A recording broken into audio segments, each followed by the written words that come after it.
ত্রিপুরা সদস্যতা সংগ্রহ অভিযানের পর্যবেক্ষক হিসাবে রাজ্যে এলেন প্রাক্তন সাংসদ তথা প্রাক্তন বিজেপি সর্বভারতীয় সহসভাপতি দিলীপ ঘোষ। তাকে রাজ্যের সদস্য সংগ্রহ অভিযানে দায়িত্ব দেওয়া হয়েছে।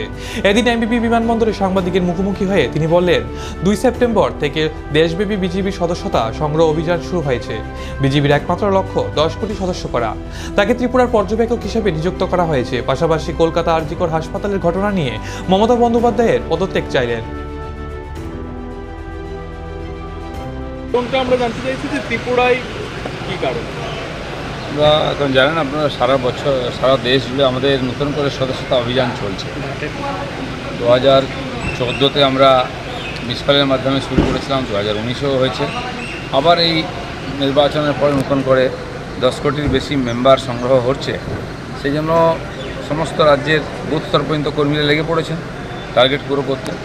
কেন্দ্রীয় কমিটি ঠিক করেছেন, যারা বরিষ্ঠ নেতা আছেন বা সর্বভারতীয় দায়িত্ব পালন করেছেন, এমপি ছিলেন, এরকম কয়েকশো নেতাকে 10টা করে জেলা দায়িত্ব দেওয়া হয়েছে। এর জন্য তো আমাকে ত্রিপুরার 10টি জেলা মানে একটি প্রদেশই হয়ে গেল। এখানকার বিশেষভাবে সদস্যতা অভিযানে এখানকার যারা নেতৃত্ব আছেন তাদের সহায়তা করার জন্য বলা হচ্ছে, জেনে এসেছি। পশ্চিমবঙ্গের এই মুহূর্তে যে অবস্থা চলছে আরজিকর নিয়ে, মানে সেই পরিস্থিতিতে আপনি কলকাতা ছেড়ে পশ্চিমবঙ্গ ছেড়ে রাজ্য সরকার 13 বছর ধরে আছে, সরকারে ভোটে জিতে যায়, কিন্তু প্রশাসনে কোনো তাদের কন্ট্রোল নেই। আইন শৃঙ্খলা ভেঙে পড়েছে, প্রতিনিয়ত এরকম হচ্ছে। প্রায় 50,000 এরকম ঘটনা পশ্চিমবাংলায় মমতা ব্যানার্জির রাজত্বে হয়েছে।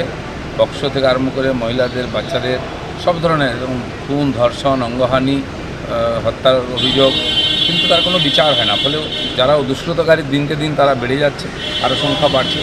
এই যে মর্মান্তিক ঘটনা আরজিকরে ঘটেছে, এটা আসলে বাংলার লোককে তথা দেশের লোককে নড়িয়ে দিয়েছে। ডাক্তাররা সামনে এসে নেতৃত্ব দিচ্ছেন, জুনিয়র ডাক্তাররা, আর বাকি সময় তাদের সঙ্গে আছে। আমরা রাজনৈতিক পার্টি হিসাবেও এই ঘটনার বিচার চাইছি, আর প্রতিবাদ করছি এবং মমতা ব্যানার্জির পদত্যাগ চেয়েছি। যারা এখনও বিজেপির সভ্যপদ নেয়নি, আপনি তো ত্রিপুরাতে এসেছেন সভ্যপদ অভিযানে, কি বলবেন তাদের? আগস্ট মাস থেকে এই অভিযান শুরু হয়েছে, প্রশিক্ষণ ইত্যাদি দিয়ে। এখন ধীরে ধীরে একবারে জেলা থেকে মণ্ডল, শক্তিকেন্দ্র, বুথ অবধি আমরা পৌঁছচ্ছি। তো সমস্ত কর্মীদের লাগিয়ে সেপ্টেম্বর অক্টোবর পুরো শক্তি লাগিয়ে আমরা এই অভিযান করব, যাতে সমস্ত মানুষের কাছে পৌঁছতে পারি। আর সেটা আপনারা দেখতে পাবেন রাস্তায় যখন বেরোবো। আমরা এখন প্রচার সেভাবে শুরু হয়নি, প্রস্তুতি চলছে। সেই প্রস্তুতি কীরকম হয়েছে, কতটা হচ্ছে দেখার জন্য আমি এসেছি।